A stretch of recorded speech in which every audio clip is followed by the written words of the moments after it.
Hi everyone. இந்த வீடியோவில் நம்ம என்ன பார்க்க போகிறோம் அப்படின்னா 12th மேக்ஸ் சாப்டர் 5ல் கானிக்ஸ் டாபிக் பார்க்க போகிறோம். ஓகேவா? What is mean by conics அப்படின்னா, conics is a conic section.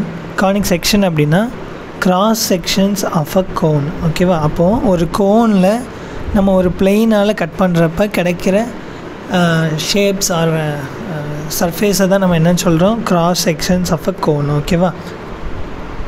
So ஒரு பிளெயின் சர்ஃபேஸ் எப்படி இருக்கும், இந்த மாதிரி இருக்கும் இல்லையா? ஒரு பிளெயின்.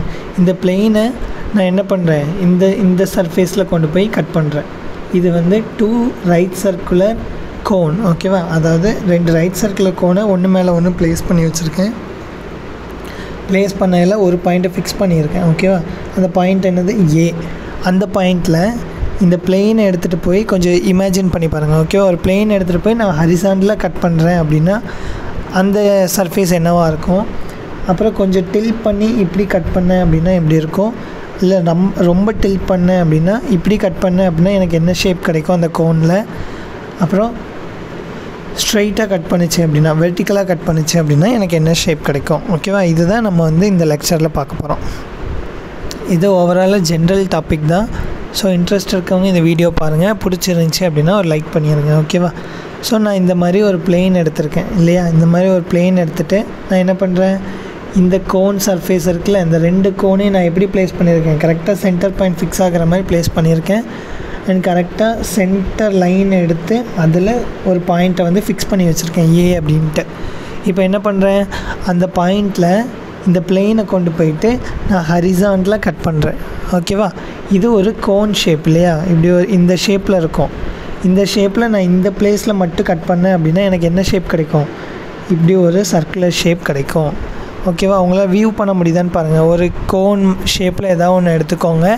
அதை வந்து கரெக்டாக நீங்கள் பாதியில் வெட்டினீங்க அப்படின்னா அது என்ன ஷேப்பில் இருக்கும், அந்த ஓப்பன் வந்து ஒரு ரவுண்ட் ஷேப்பில் இருக்கும் இல்லையா? இப்போது அது ரவுண்ட் ஷேப்பில் இருக்கும். ஓகேவா? அது சர்க்குலர், அது ஓகே தான். இப்போ என்ன அப்படின்னா, இந்த ஃபிக்ஸ்டு பாயிண்ட் இருக்குல்ல, இந்த ஃபிக்ஸ்டு பாயிண்ட் பேர் என்ன அப்படின்னா ஃபோக்கஸ். ஓகேவா? நம்ம 3 டைமென்ஷனில் ஒரு பிளெயினை வச்சுட்டு கட் பண்ணிகிட்ருக்கோம். ஓகேவா? 2 டைமென்ஷனில் அது வந்து ஒரு சிங்கிள் லைனாக தான் வியூ பண்ண முடியும். ஓகேவா? ஸோ அந்த சிங்கிள் லைனை நம்ம என்னன்னு சொல்லுவோம் அப்படின்னா டைரக்ட்ரிக்ஸ். ஓகேவா?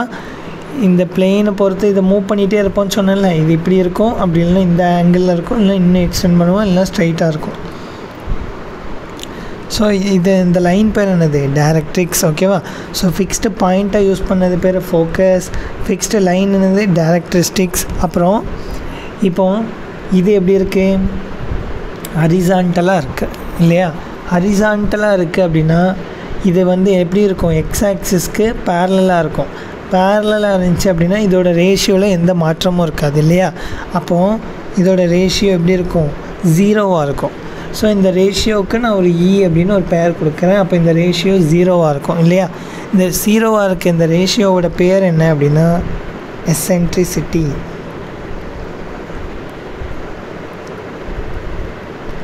ஓகேவா? நிறைய பேர் கமெண்ட்டில் எசென்ட்ரிசிட்டி அப்படின்னா என்னன்னு கேட்டிருந்தீங்க. ஸோ இதுதான் அதுக்கான எக்ஸ்ப்ளனேஷன். ஓகேவா?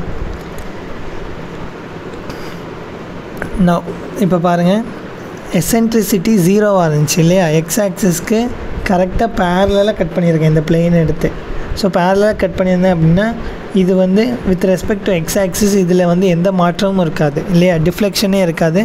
ஸோ அப்படியே தான் இருக்கும். So eccentricity 0. எதுக்கு, ஃபார் சர்க்கிளுக்கு. ஒரு பிளெயினை நான் ஹரிசாண்டலாக கட் பண்ணேன் அப்படின்னா எனக்கு என்ன ஷேப் கிடைக்கிது, சர்க்கிள் அப்படிங்கிற ஷேப் கிடைக்கிது. அதுவே இந்த பிளெயினை வந்து கொஞ்சமாக டில்ட் பண்ணுறேன்னு வச்சுக்கோங்க. பாருங்கள், அந்த பாயிண்ட் மூவ் ஆகவே இல்லை. ஃபிக்ஸ்டு பாயிண்டில் வச்சுட்டு நான் பிளெயினை கொஞ்சமாக மூவ் பண்ணேன் அப்படின்னா இப்போ எனக்கு என்ன ஆகும், ஒரு கோன் இருக்குது, ஒரு கோனில் கொஞ்சம் இப்படி கட் பண்ணேன் அப்படின்னா இந்த ஷேப்பில் கிடைக்கும் இல்லையா? ஸோ இந்த ஷேப்பில் சர்க்கிளே கொஞ்சம் லென்த்தியாக கிடைக்கும் இல்லையா? சைட்ஸ் வந்து கொஞ்சம் எக்ஸ்டெண்டடாக இருக்கும். அப்போது அது என்ன ஷேப்பு, அதுதான் எலிப்ஸ். ஓகேவா? இதுக்காக நான் எக்ஸ் ஆக்சிஸ்லேருந்து பிளெயினை எவ்வளோ மூவ் பண்ணியிருக்கேன், கொஞ்சமாக மூவ் பண்ணியிருக்கேன் இல்லையா? அப்படியே சேர்த்து விட்டீங்க அப்படின்னா இந்த டிகிரி வந்து அக்யூட் ஆங்கிள், அதுவும் less than 45 டிகிரியில் இருக்கும். ஓகேவா. லெஸ் தென் 45 டிகிரியில் டேனோட வேல்யூ என்னவாக தான் இருக்கும் அப்படின்னா லெஸ் தென் 1ஆக தான் இருக்கும் அண்ட் கிரேட்டர் தென் 0வாக இருக்கும். ஓகேவா. 0 டிகிரியிலேருந்து 45 டிகிரிக்குள்ளே. ஸோ எசென்ட்ரிசிட்டி வேல்யூ என்னவாக இருக்கும் 0 to 1குள்ளே இருக்கும். ஸோ 0 to 1குள்ளே இருந்துச்சு அப்படின்னா அது எலிப்ஸ். நவ் இப்போ பாருங்கள், இந்த பிளெயின் எடுத்து அப்படியே கிராஸாக கட் பண்ணுறோம். ஓகேவா. டோட்டலாக கிராஸாக கட் பண்ணுறோம். ஓகேவா. இப்படி கட் பண்ணோம் அப்படின்னா பிளெயின் இப்படி இருக்குது.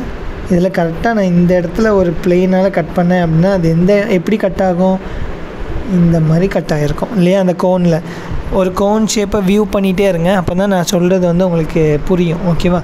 ஸோ இந்த இடத்துல நான் கட் பண்ணும்போது அந்த எண்ட்லேருந்து இந்த எண்ட் வரைக்கும் இப்படி ஒரு ஷேப் எனக்கு கிடைக்கும். ஓகேவா.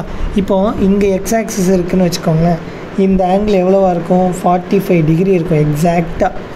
ஓகேவா. ஸோ நமக்கு tan θ வேணும் அப்படின்னா, ஏன்னா இந்த எலிவேஷனோட ரேஷியோ எவ்வளோன்னு தான் கேட்டிருக்காங்க. ஸோ நம்ம tan θ தான் கண்டுபிடிக்கணும். So tan 45 degree, tan 45 degree எவ்வளோ 1. ஓகேவா. ஸோ எசென்ட்ரிசிட்டி வேல்யூ என்னது 1. எசென்ட்ரிசிட்டி 1ஆக இருக்கிறப்ப எனக்கு என்ன ஷேப் கிடைக்கிது, பேரபோலா கிடைக்கிது. ஓகேவா. அப்புறம் இதை வந்து நான் இன்னும் கொஞ்சம் எக்ஸ்டெண்ட் பண்ணிட்டேன் அப்படின்னாலே, அதாவது எந்தளவுக்கு எக்ஸ்டென்ஷன் அப்படின்னா, இந்த பிளேன் வந்து மேலேயும் கீழேயுமே கட் ஆகணும். ஓகேவா. 2 இடத்துலையுமே கட் ஆகிற அளவுக்கு, அதாவது கிரேட்டர் தென் 45 டிகிரியாக மூவ் பண்ணேன் அப்படின்னா, கொஞ்சம் 45 டிகிரிக்கு அதிகமாக 90 டிகிரிக்குள்ளே மூவ் பண்ணிகிட்டே இருந்தேன் அப்படின்னா எனக்கு என்ன ஆகுதுன்னு பாருங்கள். மேலேயும் ஒரு கட் கிடைக்கிது, கீழேயும் ஒரு கட் கிடைக்கிது இல்லையா. மேலே கிடைக்கிற கட்டு பெருசாக இருக்குது, மேலே கிடைக்கிற கட் பெருசாக இருக்குது, கீழே கிடைக்கிற கட் சின்னதாக இருக்குது இல்லையா. ஸோ இந்த மாதிரி கட் ஆகிற ஷேப் பேர் என்ன அப்படின்னா ஹைப்பர்போலா. ஓகேவா. ஸோ மேலே பெரிய கட் இருக்கும், கீழே வந்து சின்ன கட் இருக்கும், கீழே சின்ன கட் இருக்கும். ஓகேவா. ஸோ நமக்கு என்ன ஆன்சர் கிடைக்குது,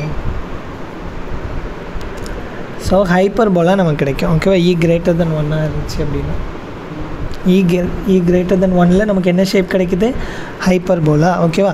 இதில் இந்த சைடு நமக்கு பெரிய ஷேப் கிடைக்குதுன்னு சொன்னால, அந்த பெரிய ஷேப் என்னன்னு சொல்லுவாங்க அப்படின்னா மேஜர் ஆக்சிஸ் அப்படின்னு சொல்லுவாங்க. அண்ட் கீழே நமக்கு சின்ன ஷேப் தான் கிடைக்குதுன்னு சொன்னால அதை மைனர் ஆக்சிஸ் அப்படின்னு சொல்லுவாங்க. ஓகேவா. இது டீட்டெயில்டாக நான் வந்து அடுத்த லெக்சரில் கொடுக்குறேன். இது ஜஸ்ட்டு பேசிக்ஸ் தான். ஓகேவா. ஸோ இந்த ஃபிக்ஸ்டு பாயிண்ட் என்னது ஃபோக்கஸ், அது பேஸ்டான அந்த லைன் என்னது டைரக்ட்ரிஸ், அப்புறம் அந்த கான்ஸ்டண்ட்டாக மூவ் ஆன ரேஷியோ என்னது எசென்ட்ரிசிட்டி. ஓகேவா. So these are the concepts in conics. From next lecture நம்ம என்ன பார்ப்போம் அப்படின்னா எலிப்ஸ் ஸ்டார்ட் பண்ணலாம், பேரபோலா அண்ட் ஹைப்பர்போலா. ஓகேவா. இந்த 3 முடிச்சிட்டோம் அப்படின்னா 5th chapter will almost complete. Okay.